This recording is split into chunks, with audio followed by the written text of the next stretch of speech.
Bapak, Ibu, saudara-saudara sekalian, selama masa Advent, kita umat beriman secara khusus diajak untuk memupuk, memelihara, mengembangkan, menjaga ya keutamaan yang disebut harapan. Kita diminta untuk menantikan kedatangan Yesus, mengharapkan keselamatan, maka terutama tentu saja juga iman dan cinta kasih juga. Tetapi terutama kita diajak untuk memelihara, menjaga meskipun situasi yang berubah-ubah, tetap memelihara keutamaan harapan. Apa maksudnya? Mungkin baik kita melihat persamaan dan perbedaannya sedikit dengan yang disebut biasanya dengan optimisme. Persamaannya, kalau orang yang optimis dan orang yang punya memelihara harapan, sama-sama tidak putus asa. Nah, itu kesamaannya ya.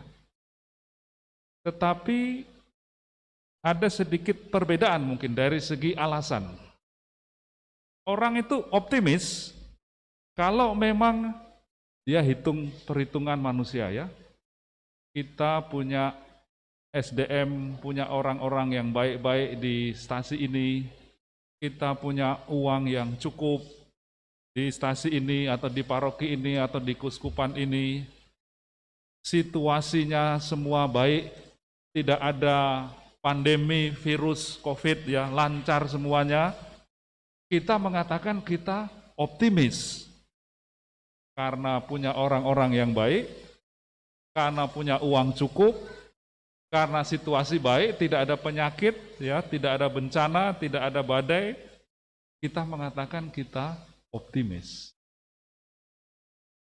Sebaliknya ya, kalau uang mulai kurang, kok orang-orang yang ke gereja dan aktif sedikit, kok ada pandemi virus, ada bencana, lalu orang menjadi pesimis. Harapan sedikit berbeda. Kalau harapan, disitulah. Kalaupun mungkin kita situasinya tidak ideal, kita punya keterbatasan-keterbatasan dana, ada banyak masalah yang harus kita hadapi, ada COVID dan lain sebagainya, tapi kita tetap tidak putus asa. Nah, itu harapan ya. Tentu kita bertanya-tanya dari mana itu? Padahal uang kurang, orang sedikit, ada pandemi, ada macam-macam halangan, kok orang tidak menjadi putus asa? Orang bisa kehilangan optimisme ya, menjadi pesimis, tetapi harapan tetap bisa dijaga. Meskipun uang kurang, meskipun orang kurang, meskipun ada banyak penyakit dan lain sebagainya. Dari mana harapan itu? Saudara-saudari sekalian, selama masa pandemi ini, mungkin saudara-saudara juga alami, saya mendapat melalui WA, tapi juga melalui telepon dan cerita-cerita, banyak sekali berita duka. Berita duka sampai dalam arti orang-orang yang meninggal karena COVID, atau karena juga kemudian sebab-sebab yang lain. Kalau saya perhatikan lagi WA-WA yang saya dapatkan, hampir semua tahap dalam hidup saya ada yang kena COVID dan meninggal. Ada teman SD saya yang saya dapat berita kena COVID dan meninggal.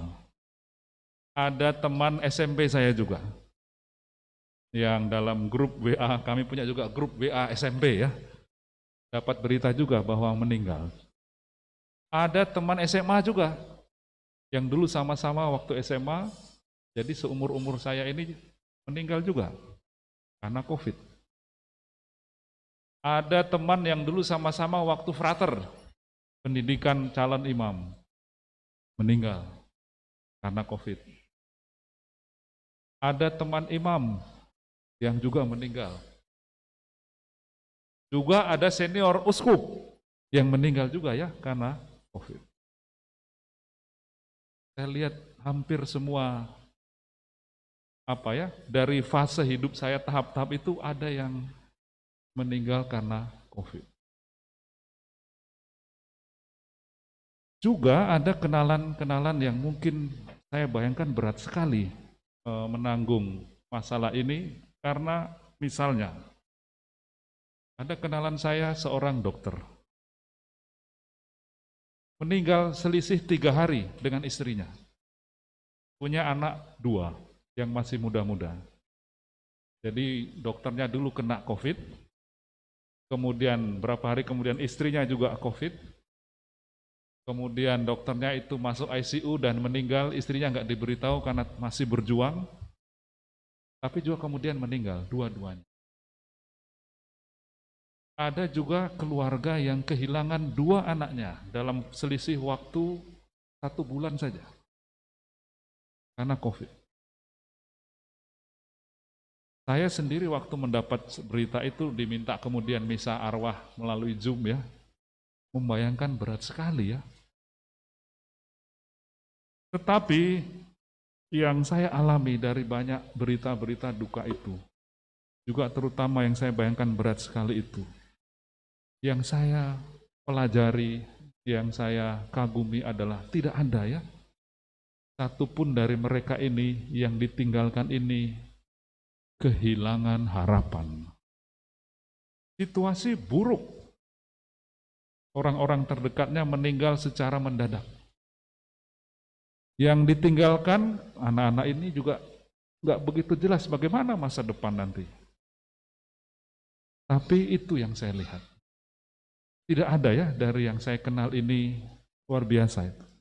Yang sampai menjadi putus asa. Itulah menurut saya harapan. Tidak ada alasan untuk optimis, tetapi tetap mereka punya harapan. Dari mana, Bapak Ibu Saudara-saudara sekalian, orang-orang ini meskipun kalau dari perhitungan duniawi harusnya pesimis, kehilangan optimisme, tapi tetap memelihara harapan. Bacaan-bacaan hari ini mengingatkan pada kita bahwa itu bisa dipelihara. Harapan itu bisa dipelihara kalau orang beriman secara konkret. Kalau orang memandang hidup dengan kacamata iman. Secara konkret seperti ditunjukkan, diingatkan bacaan-bacaan hari ini, memandang hidup dengan kacamata iman artinya entah bagaimana mereka tetap mengalami bahwa tidak ditinggalkan Allah.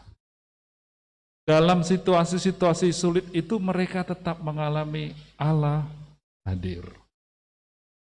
Misteri iman. Itu kiranya yang membuat mereka meskipun pesimis kalau menurut perhitungan duniawi, tetapi tidak menjadi putus asa, tetap mempunyai dan memelihara harapan.